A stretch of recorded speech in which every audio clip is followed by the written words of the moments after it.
It is Jillian here at Connections Early Years Family Center, and we are in our Good Friends Garden again. So it is a new year, and that means a new start to our outdoor learning series. So for today, we're going to be talking about the 1,000 Hours Outside Challenge.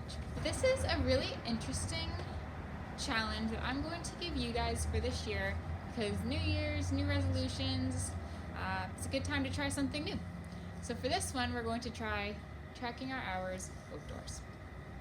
The premise behind this, and this was from a mom in Michigan, her name is Ginny Urich, is the amount of hours that children spend on the screen often outweigh the amount of time that they spend outside. So more time in front of a computer instead of in the fresh air. To me, that doesn't sound like a great idea, and she didn't think so either. So her challenge for her family is to get outside for 1,000 hours every year.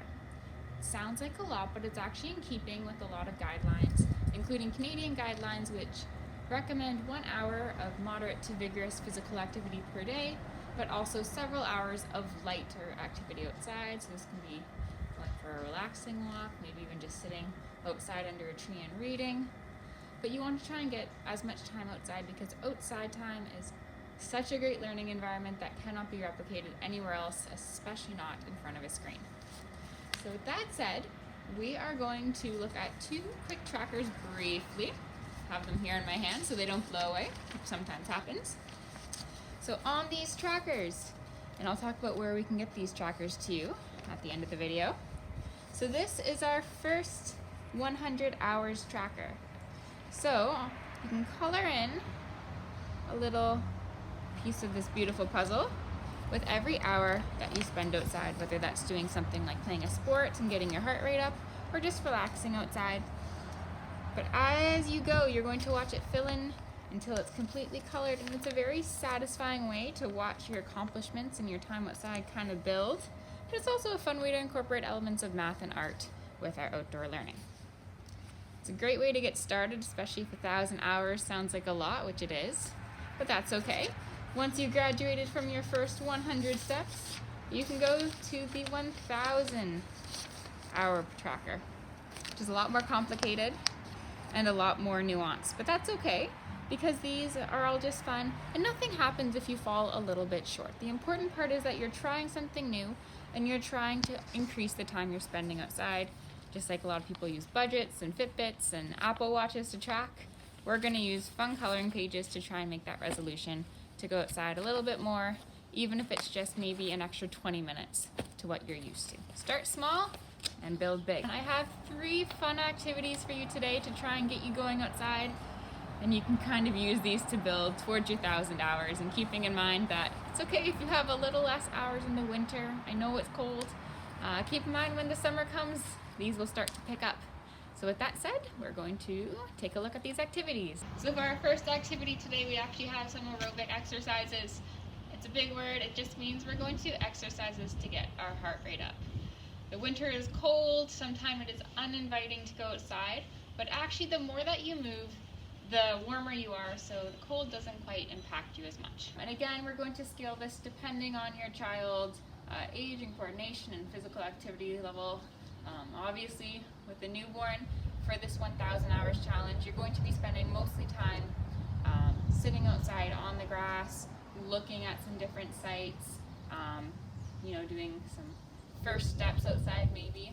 But for children who are a little older, 2, 3, maybe up to 6, which is what our videos target, you can do some activities to get your heart rate increased, which is very important for your overall heart health. So these can include something like jumping jacks. And again, it might look silly with a huge winter parka and some winter boots doing jumping jacks outside.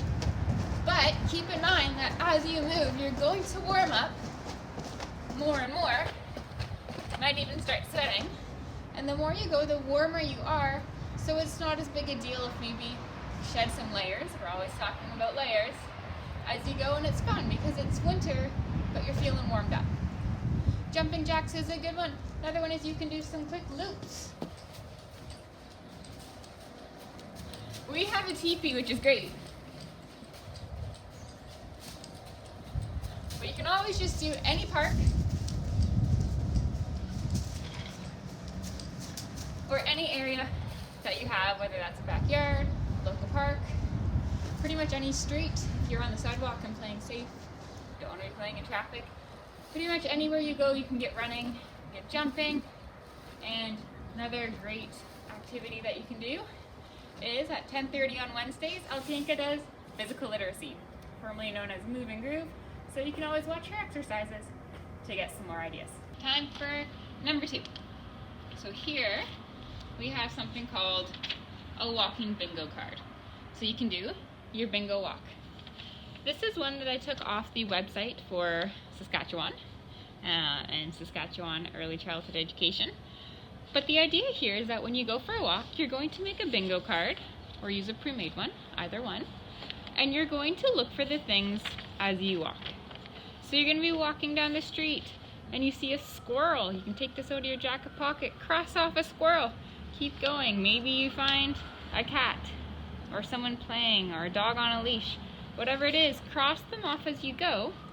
And the first person in your little group to get a bingo, well, that's up to you. Maybe they get a little reward. Maybe they get to pick an exercise that everyone else has to do while they get to maybe sit back for that one. You can kind of determine that for yourself, but it's a fun way to add a little element of being competitive and really observant as you walk. And again, this one is great. It's pre-made. It's actually part of a school travel planning initiative, but this is mostly for summer. I don't think walking down the streets in Windsor you're going to see a tractor necessarily. So this one will be available.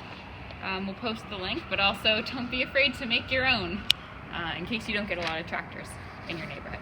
And our last activity for today, and again, keeping in mind that our first activity was a lot of exercise to get our heart rate moving.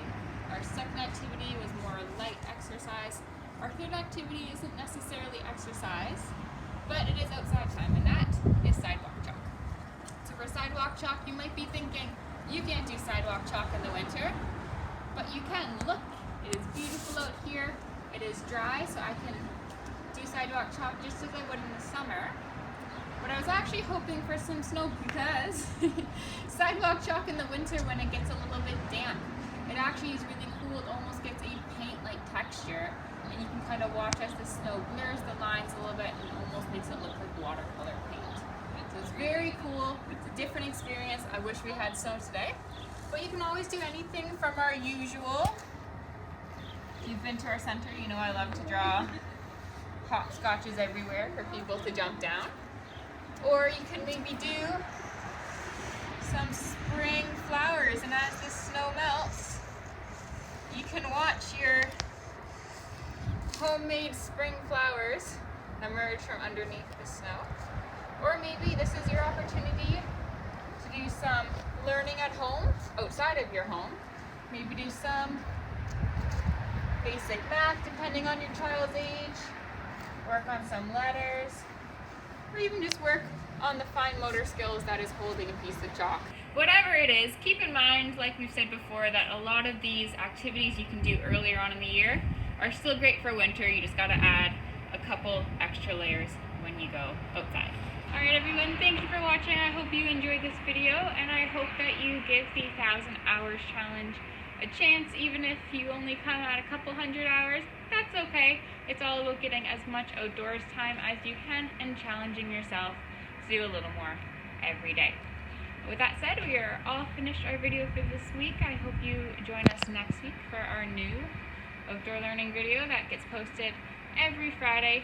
But don't be afraid to also check out our other fun programs, including physical literacy with Altienka, story time, also with Altienka, and our Connections to Go packages, which is a new program that will be starting January 11th. So give us a call and schedule your package pickup, which will include lots of fun activities, including some outdoor trackers if you're not willing to necessarily have the time to look them up. That's okay. We'll print them for you. We'll put them in the bag.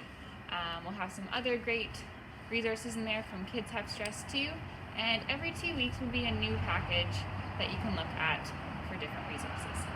So thank you again for watching. I hope you enjoyed, and thank you for connecting with us. We'll see you next week.